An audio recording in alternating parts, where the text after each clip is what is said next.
റസൂലുള്ളാഹി സ്വല്ലല്ലാഹു അലൈഹി വസല്ലമയുടെ മുമ്പിൽ വളരെ സന്തോഷത്തോടു കൂടി ഈ അറബി കൊണ്ട് കൊടുത്തു. അതെടുത്ത് നബി തങ്ങൾ ഭക്ഷിക്കുകയാണ്. റസൂലുള്ളാഹി തങ്ങൾ ഓരോന്ന് ഭക്ഷിക്കുന്നു. ഭക്ഷിച്ച് നബി തങ്ങൾ ചിരിക്കുന്നുണ്ട്. ഭക്ഷിച്ചതിന് ശേഷം അത് തീർന്നുപോയി. ഈ മനുഷ്യൻ സന്തോഷത്തോടെ തിരിച്ചുപോയി കഴിഞ്ഞപ്പോൾ സഹാബത്ത് ചോദിക്കുന്ന ഒരു ചോദ്യമുണ്ട്, നബിയെ, അങ്ങ് ഇതുവരെയും പ്രവർത്തിക്കാത്ത ഒരു കാര്യമാണല്ലോ ചെയ്തത്.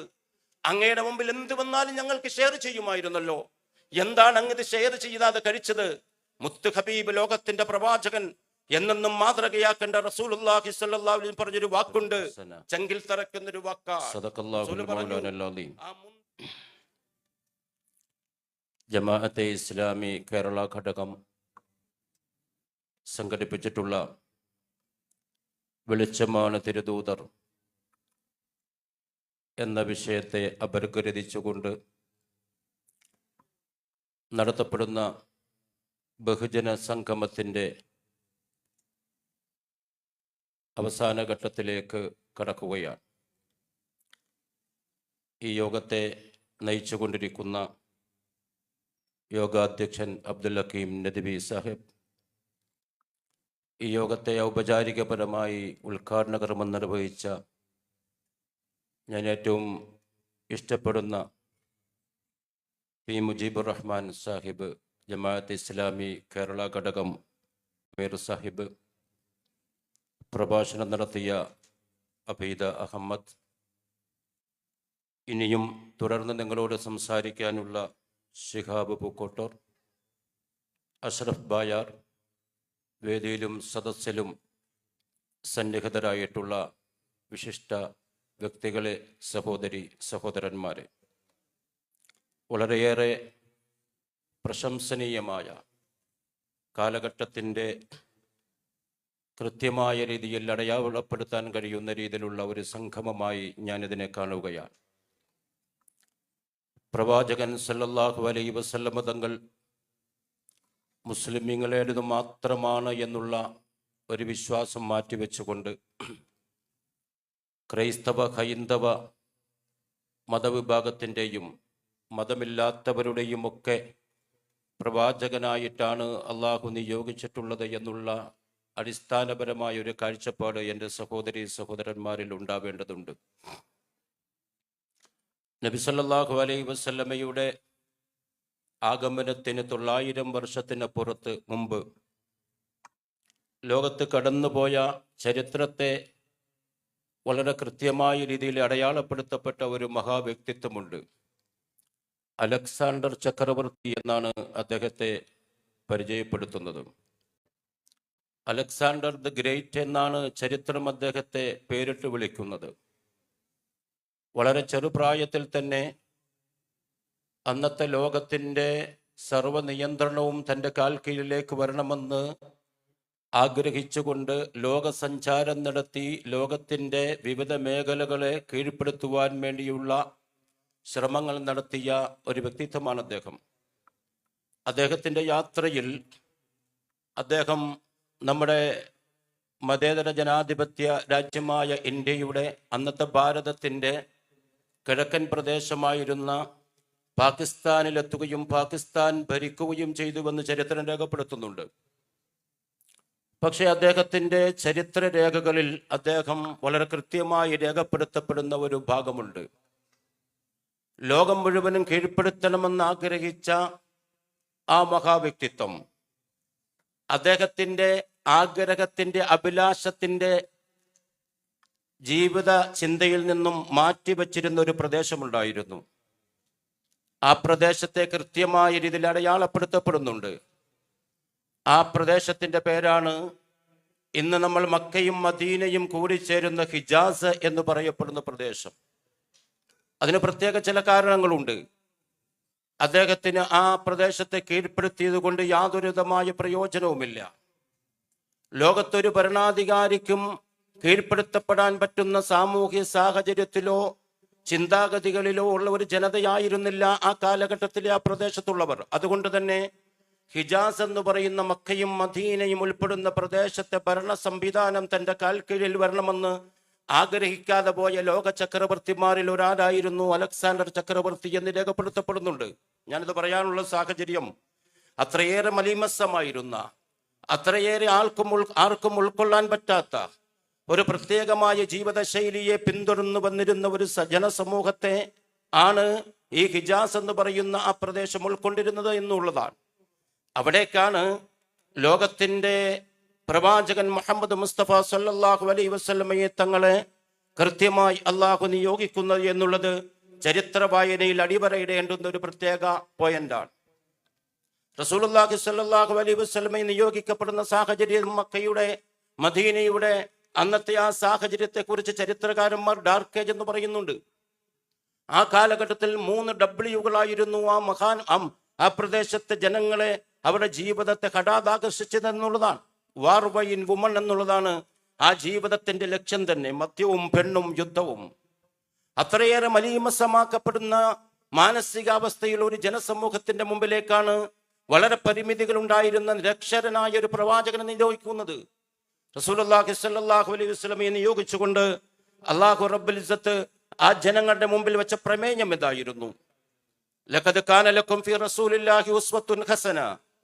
മക്കയിലെ ജനങ്ങളോട്, മദീനയിലെ ജനങ്ങളോട്, ലോകാവസാനം വരെ വരാൻ പോകുന്ന എല്ലാ വിഭാഗം വരുന്ന ആദമിന്റെ മക്കളോട്, മുസ്ലിമീങ്ങളോട് തന്നെയല്ല, ആകാശത്തിന് കീഴെ ഭൂമിയുടെ പുറന്തൊലിക്ക് മുകളിൽ ജീവിച്ചു കൊണ്ടിരിക്കുന്ന മനുഷ്യരായ മുഴുവൻ പേരോടും അള്ളാഹുവിന്റെ വിശുദ്ധ ഖുർആൻ വെച്ച സന്ദേശം ലഖദ് കാന ലക്കും ഫീ റസൂലില്ലാഹി ഉസ്വത്തുൻ ഹസന. പ്രവാചകന്റെ ജീവിത മാർഗത്തിൽ ഉന്നതമായ മാതൃക നിങ്ങൾക്കുണ്ട്. കുട്ടികൾക്ക്, എല്ലാവർക്കും, സ്ത്രീകൾക്ക്, പുരുഷന്മാർക്ക്, ജീവിതത്തിന്റെ വൈവിധ്യമാർന്ന മേഖലകളിൽ ഇടപെടുന്നവർക്കൊക്കെയും കൃത്യമായ രീതിയിലുള്ള ജീവിത ലക്ഷ്യത്തെ പഠിപ്പിച്ചു കൊടുക്കുന്ന സ്വഭാവ സഹിഷ്ണുതയാണ് പ്രവാചകൻ ലോകത്ത് കാഴ്ചവെക്കുന്നതെന്നാണ്. പ്രിയപ്പെട്ട സഹോദരങ്ങളെ, ഈ പ്രമേയം മുമ്പിൽ വെച്ചുകൊണ്ട് പ്രവാചകൻ പ്രവർത്തിച്ചു 21 വർഷക്കാലം. 21 വർഷക്കാലം എന്ന് പറയുന്നത് എന്താണ്? ഒരു മനുഷ്യന്റെ, ഒരു പുരുഷായസിന്റെ കൃത്യമായി ഇതിൽ അടയാളപ്പെടുത്തപ്പെടുന്ന ഒരു ഭാഗമാണ്. ഒന്നുമല്ലാത്തൊരു ഭാഗം. പ്രവാചകൻ സല്ലല്ലാഹു അലൈഹി വസല്ലമയുടെ പരിമിതികൾ വളരെ വിശാലമാണ്. ജനിക്കുന്നതിന് മുമ്പ് പിതാവ് നഷ്ടപ്പെട്ടു. ജനമധ്യത്തിൽ ഇറങ്ങുന്നതിന് മുമ്പ് മാതാവ് നഷ്ടപ്പെട്ടു. നാടിനും നാട്ടുകാർക്കും നയന ബന്ധുവായി അബൂ താലിബിന്റെയും അബ്ദുൽ മുത്തലിബിന്റെയും ലാളനയിൽ, പരിണകനയിൽ വളർന്നു വന്നു. പ്രവാചകൻ സല്ലല്ലാഹു അലൈഹി വസല്ലം തങ്ങൾ ആട്ടിടയനായി മാറി. നബി തങ്ങൾ കച്ചവടക്കാരനായി മാറി. 40 വയസ്സ് വരെ മഹാനായ റസൂലുള്ളാഹി സ്വല്ലല്ലാഹു അലൈഹി വസല്ലമയുടെ ജീവിതം അനാഥത്വം പേറുന്ന അശരണരുടെയും കഷ്ടപ്പെടുന്നവരുടെയും മുമ്പിൽ റസൂലുള്ളാഹി സ്വല്ലല്ലാഹു അലൈഹി വസല്ലം തങ്ങൾ പ്രവാചകത്തിന് മുമ്പ് തന്നെ ഒരു മാതൃക കാണിച്ചു കൊടുത്ത മഹാനായ റസൂലുള്ളാഹി സ്വല്ലല്ലാഹു അലൈഹി വസല്ലം തങ്ങൾ ആലോചിച്ച് നോക്കണം. ഈ 63 വയസ്സ് കാലഘട്ടം, അതിനിടയിൽ 23 വർഷ കാലഘട്ടം, 20,330 ദിവസവും 6 മണിക്കൂറുമാണ് പ്രവാചകൻ ലോകത്ത് ജീവിച്ചത്. കൃത്യമാണ് അജണ്ട. ഈ ഒരു നൂറ്റാണ്ടിന് മുമ്പ് ജീവിച്ചിരിക്കുന്ന മഹാവ്യക്തിത്വങ്ങളെ കുറിച്ച് കൃത്യമായി അവരുടെ ഡാറ്റ രേഖപ്പെടുത്താൻ കഴിയാത്ത പ്രത്യേക ആധുനിക സാഹചര്യമാണുള്ളത്. ഇവിടെയാണ് 15 നൂറ്റാണ്ടുകൾക്കപ്പുറത്ത് ഒരു പ്രത്യേകമായ സാഹചര്യത്തിൽ ഭൗതികമായ സയൻസും ടെക്നോളജിയും ഒന്നും കണ്ടുപിടിക്കപ്പെടാൻ പറ്റാത്തൊരു കാലഘട്ടത്തിൽ റസൂലുള്ളാഹി സ്വല്ലല്ലാഹു അലൈഹി വസല്ലമയുടെ ജീവിതത്തിന്റെ മണിക്കൂറുകൾ രേഖപ്പെടുത്തപ്പെടുന്നത്. 20,330 ദിവസവും 6 മണിക്കൂറും ജീവിച്ച പ്രവാചകൻ സല്ലല്ലാഹു അലൈഹി വസല്ലം തങ്ങൾ അതിൻ്റെ ഇടയിൽ ഹിജ്റയുണ്ടായി. അതിന് ശൈബ അബി താലിബിന് ഉപരോധമുണ്ടായി. ഇതിന്റെ ഇടയിൽ മഹാനായ റസൂലുള്ളാഹി സ്വല്ലല്ലാഹു അലൈഹി വസല്ലം തങ്ങൾ സമരമുഖങ്ങളിൽ സജീവമായി നിന്നു. തന്റെ ജീവിതത്തിന്റെ വൈവിധ്യമാർന്ന മേഖലകളിൽ തീക്ഷണമായ ഒരുപാട് കഷ്ടപ്പാടുകൾ അനുഭവിച്ച റസൂൽ ഈ സാഹചര്യത്തിൽ നിന്നുകൊണ്ട് ഈ സന്ദേശം ലോകത്ത് സമർപ്പിച്ചു. ഉത്തമമായ സ്വഭാവ മഹിമയുടെ മഹിതമായ മാതൃകയിലൂടെ റസൂൽ സല്ലല്ലാഹു അലൈഹി വസല്ലം തങ്ങൾ ഇസ്ലാമിനെ പ്രബോധനം നടത്തി. അല്ലാഹു സുബ്ഹാനഹു വ തആല 23 വർഷ കാലഘട്ടം കൊണ്ട് മക്കയിൽ നിന്നും മദീനയിലേക്ക് പരിശുദ്ധ ദീൻ കടന്നു ചെന്നു. മദീനയിൽ നിന്നും അലി റളിയല്ലാഹുവിന്റെ കാലഘട്ടമായപ്പോ ഇസ്ലാമിന്റെ ക്യാപിറ്റൽ കൂഫയിലേക്ക് മാറ്റപ്പെട്ടു. ഇറാഖിലെ കൂഫയിലേക്ക് മാറ്റപ്പെട്ടു. മുആവിയ റളിയല്ലാഹു തആലയുടെ കാലഘട്ടമായി കഴിഞ്ഞപ്പോൾ ഇസ്ലാമിന്റെ ക്യാപിറ്റൽ ഡമസ്കസിലേക്ക് മാറ്റപ്പെട്ടു. ആ കാലഘട്ടത്തിൽ തന്നെ ഇസ്ലാമികപരമായ സന്ദേശം ഇന്ത്യയുടെ വ്യത്യസ്ത മേഖലകളിൽ, ലോകത്തിന്റെ നാനാ മേഖലകളിലും എത്തപ്പെട്ടു. എന്തായിരുന്നു അതിന് കാരണം? ലഖദ് കാന ലക്കും ഫീ റസൂലില്ലാഹി ഉസ്വത്തുൻ ഹസന. അല്ലാഹു നൽകിയ അംഗീകാരമായിരുന്നു. 23 വർഷക്കാലത്തെ ജീവിതത്തെ പൂർത്തീകരിക്കപ്പെട്ടപ്പോ അല്ലാഹു ഒരു സർട്ടിഫിക്കറ്റ് നൽകിയിട്ടുണ്ട്. കുന്തും ഖൈറ ഉമ്മ ഉഖ്രിജത് ലിന്നാസ് തഅമുറൂന ബിൽ മഅറൂഫ് വതൻഹൗന അനിൽ മുൻകർ. ഉത്തമ സമുദായം ഈ പ്രപഞ്ചത്തിൽ നിങ്ങളാണെന്ന് പറയുവാനുള്ള അവകാശം അല്ലാഹു സുബ്ഹാനഹു വ തആല പ്രവാചകനും അനുയായികൾക്ക് നൽകി. ആ ഉത്തരവാദിത്തത്തിന്റെ പരിശുദ്ധതയിൽ പേറിക്കൊണ്ടാണ് ഇസ്ലാമിക സമൂഹം ഇന്നും സഞ്ചരിക്കുന്നത്. പ്രിയപ്പെട്ട സഹോദരങ്ങളെ, നമ്മൾ മനസ്സിലാക്കേണ്ടത് അള്ളാഹു നൽകും ഇന്നക ലഅലാ ഖുൽഖിൻ അദീം.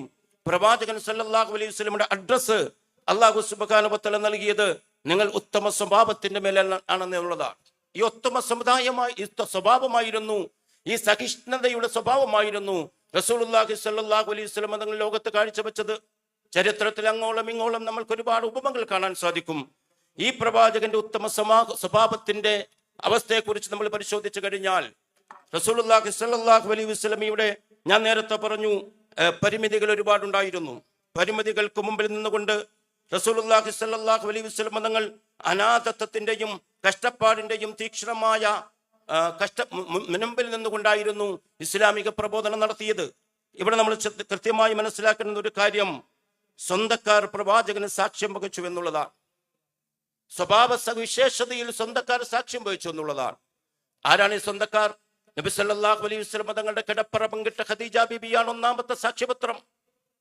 15 വർഷക്കാലത്തോളം പ്രവാചകന്റെ നുബുവത്ത് കിട്ടുന്ന സാഹചര്യത്തിൽ ഖദീജ ബീബിക്ക് 55 വയസ്സാണ്. 55-ാമത്തെ വയസ്സിലാണ് പ്രബോധനത്തിന്റെ അവകാശം ലഭ്യമായപ്പോ റസൂലുള്ളാഹി സ്വല്ലല്ലാഹു അലൈഹി വസല്ലമയുടെ കിടപ്പറ പങ്കിട്ട സ്വന്തം ഭാര്യ, എന്റെ ഭാര്യ എന്നെ കുറിച്ച് നല്ലത് പറയണമെന്നില്ല, ചില നെഗറ്റീവുകൾ പറയും. നമ്മൾ ഓരോരുത്തരുടെയും അവസ്ഥ അങ്ങനെ തന്നെയാണ്. പക്ഷെ റസൂലുള്ളാഹി സ്വല്ലല്ലാഹു അലൈഹി വസല്ലമയുടെ ഭാര്യ ഖദീജ ബീബി സാക്ഷ്യം വഹിക്കുകയാണ്, അങ്ങ് ഉത്തമനാണ്, അങ്ങ് ഉദാത്തനാണ്, അങ്ങ് സാമൂഹ്യപരമായ വ്യവസ്ഥകളുടെ കൃത്യമായ രീതിയിൽ കൃത്യമായി പരിഗണിക്കപ്പെടാൻ പറ്റുന്ന ജീവിതമാർഗം കാണിച്ചു കൊടുക്കുന്ന ആളാണ്. ഷഹാദത്ത് ചെല്ലുകയാണ്. സ്വഭാവ സവിശേഷതയിലൂടെ അള്ളാഹുവിന്റെ ദീൻ വിപുലമാക്കപ്പെടുന്ന കാഴ്ച. രണ്ടാമത് അബൂബക്കർ സിദ്ദീഖ് റളിയല്ലാഹു തആല അൻഹു നബി തങ്ങളെക്കാൾ 2 വയസ്സ് പ്രായം കുറവാണ്. കൂടത്തിൽ സഹകരിച്ചിരുന്ന ആളാണ്. നബി സല്ലല്ലാഹു അലൈഹി വസല്ലമയുടെ ഈ പ്രബോധന ദൗത്യമായി കടന്നു വന്നപ്പോ അദ്ദേഹം പറഞ്ഞത് എന്താണ്? ഉദാത്തനായ സൽഗുണ സമ്പന്നനായ എന്റെ സഹയാത്രികനായ മുഹമ്മദ് സല്ലല്ലാഹു അലൈഹി വസല്ലം, ഇന്നോളം കള്ളം പറയാൻ പറ്റാത്ത മുഹമ്മദ് നബിയെ കൊണ്ട് ഞാൻ വിശ്വസിച്ചിരിക്കുന്നു. സയ്യിദ് റളിയല്ലാഹു തആല അൻഹു തന്റെ ഖാദിമായിരുന്നു, സേവകനായിരുന്നു. ഒരു സേവകൻ, നമ്മുടെ കടയിൽ പണിയെടുക്കുന്ന ഒരു സേവകൻ, നമ്മുടെ കൂടത്തിൽ വീട്ടിൽ ജോലി ചെയ്യുന്ന ആരെങ്കിലും ആ വീട്ടുകാരെ കുറിച്ച്, കടമയുടെ ഉടമസ്ഥനെ കുറിച്ച് ഏതെങ്കിലും നെഗറ്റീവ് പോയിന്റ് പറയാതിരിക്കുമോ? റസൂലുള്ളാഹി സ്വല്ലല്ലാഹു അലൈഹി വസല്ലമയുടെ കൂടത്തിൽ നിന്ന സയ്യിദ് ഇബ്നു സാബിത്ത് റളിയല്ലാഹു തആല അൻഹു പറഞ്ഞത് എന്താണ്? എന്റെ കൂടത്തിൽ നിന്ന് എന്നോടൊപ്പം നിന്ന് പ്രവർത്തിച്ച മുഹമ്മദ് സല്ലല്ലാഹു അലൈഹി വസല്ലം തങ്ങൾ എല്ലാ വിഷയത്തിലും മാതൃകാ പുരുഷനാണ്. ഞാനിതാ ഷഹാദത്ത് ചൊല്ലുന്നു. സ്വഭാവ സഹിഷ്ണുതയുടെ ഉദാത്തമായ മാതൃകയിൽ പ്രവാചകൻ ഇസ്ലാമിക നവോത്ഥാനത്തെ ചലിപ്പിക്കുന്ന രീതിയാണ് നമ്മൾ കാണുന്നത്. അലി റളിയല്ലാഹു തആലയെ കുറിച്ച് നമുക്ക് വേണമെങ്കിൽ പറയാം, സ്വന്തക്കാരനാണ്, ബന്ധുവാണ്, നബിയുടെ തണലിൽ വളർന്ന ആളാണെന്ന് പറഞ്ഞ് മാറ്റിവെക്കാം. പക്ഷേ ഈ 3 പേരുടെ അവസ്ഥ നമ്മൾ കണ്ടതാണ്. പ്രിയപ്പെട്ട സഹോദരങ്ങളെ, വിശ്വാസികളെ, ശത്രുക്കൾ ഇന്നക ലഅലാ ഖുൽഖിൻ അദീം, സ്വഭാവ ശുദ്ധിയെ കുറിച്ച് പറയുന്നുണ്ട്. ഞാൻ നിങ്ങളുടെ മുമ്പിൽ, പ്രവാചകൻ സല്ലല്ലാഹു അലൈഹി വസല്ലം നിങ്ങൾ ശത്രുക്കളോട് പറഞ്ഞത് എന്താണ്? ഞാൻ നിങ്ങളുടെ മുമ്പിൽ ജീവിച്ചത് എങ്ങനെയെന്ന് പച്ചയായ ഒരു വെളിച്ചമാണ്, പച്ചയായ ഒരു പരമാർത്ഥമാണ്. അവരൊക്കെ പറഞ്ഞത് എന്താണ്? പല ആരോപണങ്ങളൊക്കെ ഉന്നയിച്ചിട്ടുണ്ട് പ്രവാചകനെ കുറിച്ച്. കവിയാണെന്നും ആഭിജാതക്കാരനാണെന്നും അതുപോലെ ഒരുപാട് കാര്യങ്ങൾ പറഞ്ഞിട്ടുണ്ട്. പക്ഷേ ആ ശത്രുക്കൾ ധാർമ്മിക സദാചാര രംഗത്ത് പ്രവാചകൻ മുഹമ്മദ് സല്ലല്ലാഹു അലൈഹി വസല്ലം മോശക്കാരനാണെന്ന് പറഞ്ഞിട്ടില്ല എന്നുള്ളത് വസ്തുത. ഇന്ന് വരെ ഇസ്ലാമിക സമൂഹം മനസ്സിലാക്കേണ്ടത് ഒരു വസ്തുതയാണ്. പ്രവാചകൻ സല്ലല്ലാഹു അലൈഹി വസല്ലമയെ കുറിച്ച് ശത്രുക്കൾ പോലും മാറ്റിമറിക്കപ്പെടാൻ പറ്റാത്ത ഒരു അഭിപ്രായം പറഞ്ഞിട്ടില്ല. അത്രത്തോളം ഉദാത്തമായ സ്വഭാവത്തിന്റെ ഉത്കൃഷ്ടമായ മാതൃകയായിരുന്നു റസൂലുള്ളാഹി സ്വല്ലല്ലാഹു അലൈഹി വസല്ലം തങ്ങൾ. കാലം സാക്ഷിയായിരുന്നു പ്രവാചകന്. ഒരിക്കൽ റസൂലുള്ളാഹി സ്വല്ലല്ലാഹു അലൈഹി വസല്ലം തങ്ങൾ ജീവിതത്തിന്റെ 40 വയസ്സുകാലം ഞാനൊരു പ്രവാചകനാകാൻ തയ്യാറെടുക്കുകയാണെന്ന് ആരോടും പറഞ്ഞിട്ടില്ല. പ്രവാചകത്വം ലഭ്യമാകുന്നതിന്റെ തലേ ദിവസം പോലും, അതിന് തൊട്ട് മുമ്പുള്ള മണിക്കൂർ പോലും ഞാൻ ഒരു പ്രവാചകനാകാൻ പോകുന്നെന്ന് പറഞ്ഞിട്ടില്ല. പ്രവാചകൻ സല്ലല്ലാഹു അലൈഹി വസല്ലം തങ്ങൾ ആ രീതിയിലാണ് ലോകത്തോട് സംവദിച്ചു കൊണ്ടിരുന്നത്. മാനുഷികമായ മൂല്യങ്ങൾ ഉയർത്തിപ്പിടിക്കാൻ മാത്രമാണ് പ്രവാചകൻ സല്ലല്ലാഹു അലൈഹി വസല്ലം തന്റെ സ്വഭാവത്തിലൂടെ തയ്യാറായതെന്ന് നമുക്ക് മനസ്സിലാക്കി സാധിക്കുന്നതാണ്. ചുറ്റുപാടുകൾ സാക്ഷ്യം വഹിച്ച നബി തങ്ങളോട് മക്കയിലെ 13 വർഷക്കാലം റസൂലുള്ളാഹി സ്വല്ലല്ലാഹു അലൈഹി വസല്ലം തങ്ങൾ നാട്ടുകാരായ ഗോത്രക്കാരുടെ ഇടയിൽ നിന്നാണ് പ്രവർത്തിച്ചത്. ഏതെങ്കിലും ഒരു നേതാവിന് സ്വന്തം പ്ലേസിൽ, സ്വന്തം നാട്ടിൽ പിറന്ന മണ്ണിൽ അനുയായികളെ എതിർപ്പില്ലാതെ സൃഷ്ടിച്ചെടുക്കാൻ സാധിക്കുമോ? സാധിക്കില്ല. അടുത്ത നാട്ടിൽ വളരെ വലിയ നേതാവായി മാറാൻ സാധിക്കും. പക്ഷെ സ്വന്തം നാട്ടിൽ അന്വേഷിക്കുമ്പോഴാണ് മോശക്കാരനാണെന്ന് പറയുന്നത്. പക്ഷെ നബി സല്ലല്ലാഹു അലൈഹി വസല്ലമയുടെ അനുയായികൾ നബി സല്ലല്ലാഹു അലൈഹി വസല്ലമയെ ആ നാട്ടുകാർ അസ്സാദിഖ് അൽ അമീൻ എന്നാണ് വിളിച്ചത്. ശത്രുക്കളും മിത്രങ്ങളും വിളിച്ചത് സ്വന്തം നാട്ടിൽ, മറുനാട്ടിലല്ല.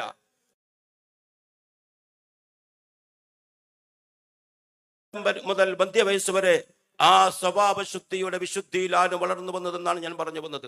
എന്ന് പറഞ്ഞാൽ നബി സല്ലല്ലാഹു അലൈഹി വസല്ലം സ്വഭാവശുദ്ധി അത്രത്തോളം മഹിതമായിരുന്നു എന്നുള്ളതാണ്. ഇനി നമുക്കറിയാം, നബി തങ്ങളുടെ ഒരിക്കൽ പോലും റസൂലുള്ളാഹി സ്വല്ലല്ലാഹു അലൈഹി വസല്ലമയുടെ പ്രബോധിതരായ ജനസമൂഹം ധാർമ്മിക രംഗത്ത് അങ്ങ് പറയുന്നിടത്ത് അങ്ങയിൽ മാറ്റമുണ്ടെന്ന് പറഞ്ഞിട്ടുണ്ടോ? നബി സല്ലല്ലാഹു അലൈഹി വസല്ലമയുടെ ഏതെങ്കിലും കാര്യങ്ങൾ നിരോധിക്കുന്ന സമയത്ത് ആ കാര്യം അങ്ങയിലുണ്ട് എന്ന് പറഞ്ഞ ഒരു ചരിത്രം കാണാൻ സാധ്യമല്ല. നിരോധിക്കപ്പെടുന്ന കാര്യങ്ങൾ പ്രവാചകന് മാതൃകയായിരുന്നു. ഉപദേശിക്കുന്ന കാര്യങ്ങളിൽ പ്രവാചകന് മാതൃകയായിരുന്നു. കാലം സാക്ഷിയാണ്. വാക്കും പ്രവൃത്തിയും ഒന്നിച്ചു കൊണ്ടുപോകാൻ ആ നബി സല്ലല്ലാഹു അലൈഹി വസല്ലമയ്ക്ക് കഴിഞ്ഞിട്ടുണ്ട്. അതേ പ്രകാരം തന്നെ നബി സല്ലല്ലാഹു അലൈഹി വസല്ലം തങ്ങൾ കൃത്യമായി മനസ്സിലാക്കേണ്ടത്, തങ്ങളുടെ കരാർ പൂർത്തീകരണത്തിൽ നബി സല്ലല്ലാഹു അലൈഹി വസല്ലം തങ്ങൾ വിശുദ്ധമായ മാതൃക കാണിച്ചു. ചരിത്രം വിശാലമായതൊന്നും ഞങ്ങളുടെ പോകുന്നില്ല, സമയവും കുറവാണ്. ഹുദൈബിയ സന്ധി നമ്മൾ കണ്ടതാണ്. ഹുദൈബിയ സന്ധിയുടെ സമയത്ത് നബി തങ്ങളോടൊപ്പം 14,000-ഓളം വരുന്ന സൈന്യമുണ്ട്. സർവായുധ വിഭൂഷകരാണ്. തന്റെ ഇടമുള്ള ആർജവമുള്ള നബി തങ്ങളുടെ മുമ്പിൽ സർവ്വതും സമർപ്പിക്കാൻ തയ്യാറുള്ളവരാണ്. ആ സമയത്താണ് ഈ കരാർ നടത്തുന്നത്. എന്ത് ലോകത്ത് കേട്ടുകേൾപ്പി പോലും ഇല്ലാത്ത കരാർ. ഞങ്ങളുടെ കൂടത്തിൽ നിന്നും കുഫാറുകളുടെ കൂടത്തിൽ നിന്നും ഒരാൾ ഇസ്ലാമിക പക്ഷത്തേക്ക് വന്നു കഴിഞ്ഞാൽ തിരിച്ചു കൊണ്ടയാക്കണം. അതേസമയം മുസ്ലിമായ പക്ഷത്തു നിന്നും മുസ്ലിം പക്ഷത്തു നിന്നും ഒരാൾ ഞങ്ങളുടെ പക്ഷത്തേക്ക് വന്നു കഴിഞ്ഞാൽ ഒരിക്കലും തിരിച്ചാക്കില്ല എന്ന് പറയുന്ന ഏകപക്ഷീയമായ കിരാതമായി ഇന്ന് ഇസ്രായേലൊക്കെ നടപ്പാക്കിക്കൊണ്ടിരിക്കുന്ന ഏകപക്ഷീയമായ കരാറ് പോലത്തെ പൗരാണികമായ ഒരു കരാർ. ഈ കരാർ ഒപ്പിട്ട് കഴിഞ്ഞപ്പോ ആണ് അബൂജന്തൽ റളിയല്ലാഹു തആല അൻഹു വരുന്നത്. ശരീരമാകെ പൊട്ടിയൊലിക്കുന്ന രക്തത്തോടുകൂടി ബന്ധനസ്ഥനാക്കപ്പെടുന്ന ചങ്ങല പൊട്ടിച്ചെറിഞ്ഞുകൊണ്ട് മഹാനായ അബൂജന്തൽ റളിയല്ലാഹു തആല അൻഹു തന്റെ പ്രവാചകനായ, തന്റെ ചങ്കില ചോരയായ മുത്തായ റസൂലുള്ളാഹി സ്വല്ലല്ലാഹു അലൈഹി വസല്ലമയിൽ അഭയം കിട്ടുമെന്ന് പറഞ്ഞുകൊണ്ടാണ് ഹുദൈബിയയിലേക്ക് വരുന്നത്. റസൂലുള്ളാഹിയുടെ മുമ്പിൽ കെഞ്ചി കേണു, അവിടത്തെയോട് പറഞ്ഞു, ഞാൻ ഈ വേദന അനുഭവിക്കുന്നത് അങ്ങേക്ക് വേണ്ടിയിട്ടാണ്, അങ്ങനെ കൊണ്ടുപോകണം. വിശ്വവിമോചകനായ ഇസ്ലാമിക സംസ്കാരത്തിന്റെയും ലോക സാമൂഹിക വ്യവസ്ഥയുടെയും നെടുനായകത്വം വഹിക്കുന്ന മുത്തു മുഹമ്മദ് മുസ്തഫ സല്ലല്ലാഹു അലൈഹി വസല്ലം തങ്ങൾ പറഞ്ഞത്, മോനെ അബൂജന്തൽ, അങ്ങ് തിരിച്ചു പോകണം. ഞാൻ കരാർ ഒപ്പിട്ട് കഴിഞ്ഞു. എനിക്ക് വേണമെങ്കിൽ ഈ കരാർ ഇവിടെ ലംഘിക്കാം. മുഹമ്മദ് നബിക്ക് 14,000-ഓളം വരുന്ന സർവായുധ വിഭൂഷകരായ തന്റെ ഇടമുള്ള സൈന്യം സഹാബത്ത് നബി തങ്ങളോടൊപ്പമുണ്ട്. നബി തങ്ങൾ അവിടെ കരാർ എന്ന് പറയുന്ന വ്യവസ്ഥിതിക്ക് അവിടെ അതിന്റെ പൂർത്തീകരണത്തിനാണ് അടിവരയിട്ടത്. ലോക ചരിത്രത്തിൽ ഇന്നേ വരെ ഇങ്ങനെ സംഭവമുണ്ടോ? മഹാനായ റസൂലുള്ളാഹി സ്വല്ലല്ലാഹു അലൈഹി വസല്ലം പടുത്തുയർത്ത ഒരു പുതിയ സമൂഹം, ആ സമൂഹത്തിന്റെ വ്യവസ്ഥിതി എന്ന് പറയുന്നത്, അടിസ്ഥാനം എന്ന് പറയുന്നത് നബി സല്ലല്ലാഹു അലൈഹി വസല്ലം പടുത്തുയർത്ത സ്വഭാവ സെക്ഷൻ. നമ്മൾ വരണം ഈ രംഗത്തേക്ക്. സ്വഭാവത്തിൽ നമ്മൾ നന്നാവണം. റസൂലുള്ളാഹി സ്വല്ലല്ലാഹു അലൈഹി വസല്ലം തങ്ങൾ പ്രവാചകന്റെ സവിധത്തിലേക്ക് ഇങ്ങനെ ഇരിക്കുന്ന സന്ദർഭത്തിൽ ഒരു കുലമുന്തിരിയുമായി ഒരു അറബി വരികയാണ്. ഒരു കുലമുന്തിരിയുമായി ഒരു തളുകയിൽ, ഒരു ബൗച്ചിൽ ഒരു അറബി വരികയാണ്. സഹാബത്തിരിക്കുകയാണ്. റസൂലുള്ളാഹി സ്വല്ലല്ലാഹു അലൈഹി വസല്ലമയുടെ മുമ്പിൽ വളരെ സന്തോഷത്തോടു കൂടി ഈ അറബി കൊണ്ട് കൊടുത്തു. അതെടുത്ത് നബി തങ്ങൾ ഭക്ഷിക്കുകയാണ്. റസൂലുള്ളാഹി തങ്ങൾ ഓരോന്ന് ഭക്ഷിക്കുന്നു. ഭക്ഷിച്ച് നബി തങ്ങൾ ചിരിക്കുന്നുണ്ട്. ഭക്ഷിച്ചതിന് ശേഷം അത് തീർന്നുപോയി. ഈ മനുഷ്യൻ സന്തോഷത്തോടെ തിരിച്ചുപോയി കഴിഞ്ഞപ്പോൾ സഹാബത്ത് ചോദിക്കുന്ന ഒരു ചോദ്യമുണ്ട്, നബിയെ, അങ്ങ് ഇതുവരെയും പ്രവർത്തിക്കാത്ത ഒരു കാര്യമാണല്ലോ ചെയ്തത്. അങ്ങയുടെ മുമ്പിൽ എന്ത് വന്നാലും ഞങ്ങൾക്ക് ഷെയർ ചെയ്യുമായിരുന്നല്ലോ. എന്താണ് അങ്ങ് ഇത് ഷെയർ ചെയ്യാതെ കഴിച്ചത്? മുത്ത് ഹബീബ്, ലോകത്തിന്റെ പ്രവാചകൻ, എന്നെന്നും മാതൃകയാക്കേണ്ട റസൂലുള്ളാഹി സ്വല്ലല്ലാഹു അലൈഹി വസല്ലം പറഞ്ഞൊരു വാക്കുണ്ട്, ചങ്കിൽ തറക്കുന്നൊരു വാക്കാണ്. റസൂല് പറഞ്ഞു, ആ മുന്തിരി ചമർപ്പുള്ള മുന്തിരിയായിരുന്നു, അതിന് പുളിയായിരുന്ന മുന്തിരിക്ക് ഞാൻ എങ്ങാനും നിങ്ങൾക്ക് ഷെയർ ചെയ്താൽ നിങ്ങളുടെ മുഖത്ത് അതിന്റെ എക്സ്പ്രഷൻ ഉണ്ടാവും. പുളിയുള്ള മുന്തിരി കഴിക്കും, അങ്ങനെയാണല്ലോ, അതിന്റെ ഭാവവ്യത്യാസം ഉണ്ടാകും. ആ ഭാവവ്യത്യാസം കടന്നു വന്ന അറബിയുടെ ഹൃദയത്തിൽ വേദന സൃഷ്ടിക്കുമെന്നുള്ള ആ ഒരു തോന്നലാണ് നിങ്ങൾക്ക് ഞാൻ ആ മുന്തിരിക ഷെയർ ചെയ്യാത്തതെന്ന് പറയുന്ന ആ ഉദാത്തമായ രീതിയിലുള്ള ആ സ്വഭാവ രീതി ഒന്ന് ആലോചിച്ച് നോക്ക്. എത്ര സുന്ദരം, എത്ര മനോഹരം. ഞാനൊരു കാര്യം കാലികമായി പറയട്ടെ. ഈ അടുത്ത കാലത്ത് റസൂലുള്ളാഹി സ്വല്ലല്ലാഹു അലൈഹി വസല്ലമയുടെ ചര്യയിൽ മുറുകെ പിടിക്കുന്ന ഒരു സമൂഹത്തെ ആ നബി എന്ന് പറയുന്ന ദാർശനികനും അത് സ്വാത്വികനും അതുപോലെ ആത്മീയതയുടെ മഹിതമായ മാതൃക സൃഷ്ടിക്കുന്ന ആ പ്രവാചകന്റെ ജീവിത ദർശനത്തിൽ കേന്ദ്രീകരിച്ചുകൊണ്ട് ലോകത്തിന്റെ നാനാഭാഗത്തും 240 കോടി വരുന്ന മുസ്ലിമാന്മാരിൽ ഒരു 150 കോടി മുസ്ലിംമാർ ചുറ്റി സഞ്ചരിച്ചു കൊണ്ടിരിക്കുന്നു എന്നുള്ളതാണ് ഈ കാലഘട്ടത്തിന്റെ ഏറ്റവും പ്രസക്തമായ സന്ദേശം. ഈ അടുത്തൊരു ദിവസം ഞാൻ ഒരു സഹോദരനെ കണ്ടു. ആ സഹോദരൻ ഫ്രൂട്ട്സ് കച്ചവടക്കാരനാണ്. ആ സഹോദരന്റെ മുമ്പിൽ ഫ്രൂട്ട്സിന്റെ വില ചോദിച്ചുകൊണ്ട് ഒരു അമുസ്ലിം സഹോദരൻ വന്ന് നിൽപ്പുണ്ട്. ആപ്പിളിന്റെ വില 250, മുസംബിയുടെ വില ഇന്നത് പറഞ്ഞു, മറ്റു വിലകൾ പറഞ്ഞുകൊണ്ട് ഇങ്ങനെ നിൽക്കുമ്പോഴാണ് പർദ്ദയിട്ട ഒരു പെണ്ണ്, ഒരു സഹോദരി ആ കടയിലേക്ക് സാധനം വാങ്ങാൻ വേണ്ടി വരുന്നത്. ആ സഹോദരി വന്നുകൊണ്ട് ചോദിച്ചു, എന്താണ് ഈ ആപ്പിളിന്റെ വില എന്താണ്? പഴയ സഹോദരനോട് 280 കിലോ പറഞ്ഞ ആ ആപ്പിളിന് തന്നെ ഈ സഹോദരൻ പറയും 50 രൂപയാണ് ഈ ആപ്പിളിന്റെ വില. സ്വാഭാവികമായി കേട്ടുനിന്ന ആ സഹോദരന് ഹൃദയത്തിന്റെ ഉള്ളിലുണ്ടാകുന്ന വികാരവും അതുപോലെ എതിർപ്പും രോക്ഷവും വളരെ വലുതായിരിക്കും. ഈ സഹോദരിയുടെ കയ്യിൽ ആപ്പിളും സാധനങ്ങളും വേണ്ട പോലെ പൊതിഞ്ഞു കൊടുത്തതിന് ശേഷം അദ്ദേഹം പോയി കഴിഞ്ഞപ്പോ ഈ വന്ന അമുസ്ലിമായ സഹോദരൻ രോക്ഷത്തോടുകൂടി ക്രോധത്തോടുകൂടി ഈ ബിസിനസ്സുകാരനായ ചെറുപ്പക്കാരനോട് ആക്രോശിക്കാൻ തുടങ്ങി. 2 കച്ചവടം ഒരു ബിസിനസ് കേന്ദ്രത്തിൽ, അതെന്ത് ന്യായമാണ് എന്ന് ചോദിച്ചുകൊണ്ട് ആക്രോശം നടത്താൻ വേണ്ടി തുടങ്ങിക്കഴിഞ്ഞപ്പോൾ അദ്ദേഹം പറഞ്ഞൊരു വാക്കുണ്ട്. അതാണ് പ്രവാചകൻ ജീവിക്കുന്നു മുസ്ലിം ഉമ്മത്തിലൂടെ, നമ്മളിലൂടെ ജീവിക്കണമെന്നുള്ളത് ഞാൻ പറയാനുള്ള കാരണം. അദ്ദേഹം പറയുകയാണ്, ഈ സഹോദരിയുടെ ഭർത്താവും നഷ്ടപ്പെട്ട് മരിച്ചുപോയ വിധവയാണ്. അദ്ദേഹം എൻ്റെ വീടിന്റെ അടുത്ത് താമസിക്കുന്ന ആളാണ്. 3 മക്കള് ഈ സഹോദരിക്കുണ്ട്. പക്ഷെ പലപ്പോഴും ഞാൻ പല സാധനങ്ങളും ഒരു ദാനമായി കൊടുക്കുവാൻ പലപ്പോഴും ശ്രമിക്കാറുണ്ട്. ആ ശ്രമങ്ങളുടെ മുമ്പിലൊക്കെ ആ സ്ത്രീ അത് നിരാകരിക്കുകയാണ് ചെയ്യുക. ആരുടെയും ദാനത്തിനോ ആരുടെയും ഔദാര്യത്തിനോ കാത്തു നിൽക്കാത്ത അഭിമാനം കാത്തു സൂക്ഷിക്കുന്ന പെണ്ണാണ് അവൾ. അതുകൊണ്ട് തന്നെ എനിക്ക് ഒരു കാരണവശാലും അവരെ സഹായിക്കാൻ കഴിഞ്ഞിട്ടില്ല. എന്റെ ഹബീബായ റസൂൽ എന്നോട് പറഞ്ഞിട്ടുണ്ട്, പാവപ്പെട്ടവനും കഷ്ടപ്പെടുന്നവനും വിധവയുമായ പെണ്ണുങ്ങളുടെയും കഷ്ടപ്പെടുന്നവരുടെയും അവരുടെ ജീവിതത്തിന്റെ 2 അറ്റം കൂട്ടിമുട്ടിക്കാൻ വേണ്ടി കഷ്ടപ്പെടുന്നവർ വൽ മുജാഹിദി ഫീ സബീലില്ലാഹ്, അള്ളാന്റെ മാർഗത്തിൽ ധർമ്മസമരം നടത്തുന്നത് പോലെയാണെന്ന് എന്റെ ഹബീബിനോട് പറഞ്ഞിട്ടുണ്ട്. ഇപ്പോഴാണ് എനിക്കൊരവസരം കിട്ടിയത്. ഞാൻ പൈസയില്ലാതെ ഫ്രൂട്ട്സ് കൊടുത്താൽ അവർ വാങ്ങിക്കില്ല. പക്ഷെ എനിക്കറിയാം, ഞാൻ വില കുറച്ച് അവരോട് പറഞ്ഞാൽ അവർ വിശ്വസിക്കും. അതുകൊണ്ട് എന്റെ ഫ്രൂട്ട്സിന്റെ വിലയല്ല ഞാൻ നിശ്ചയിച്ചത്.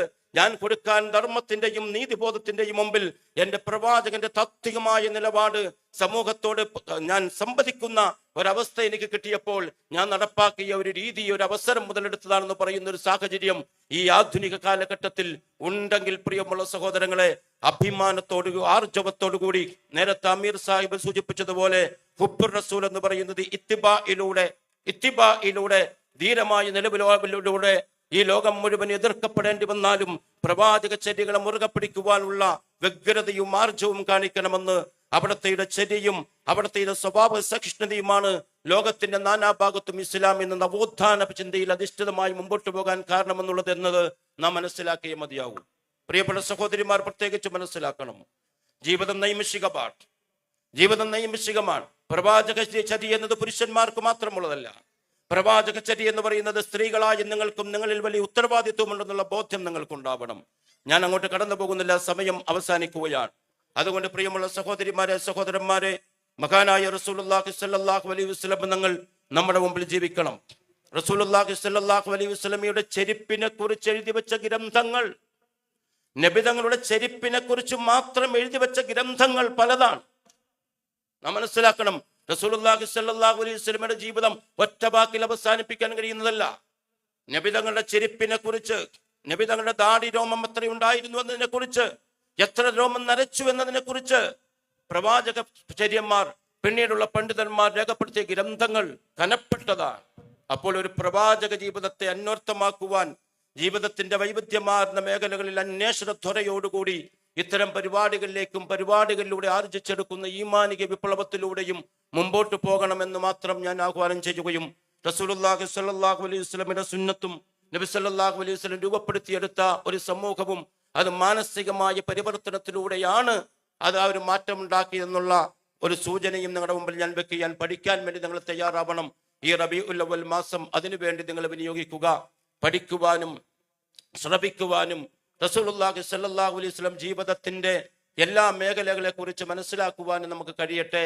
എന്നാൽ ആത്മാർത്ഥമായി ഞാൻ ദുആ ചെയ്യുന്നു. ഈ പരിപാടിക്ക് വേണ്ടുന്ന എല്ലാവിധ ആശംസകളും അഭിവാദനങ്ങളും ഞാൻ നടത്തുകയാണ്.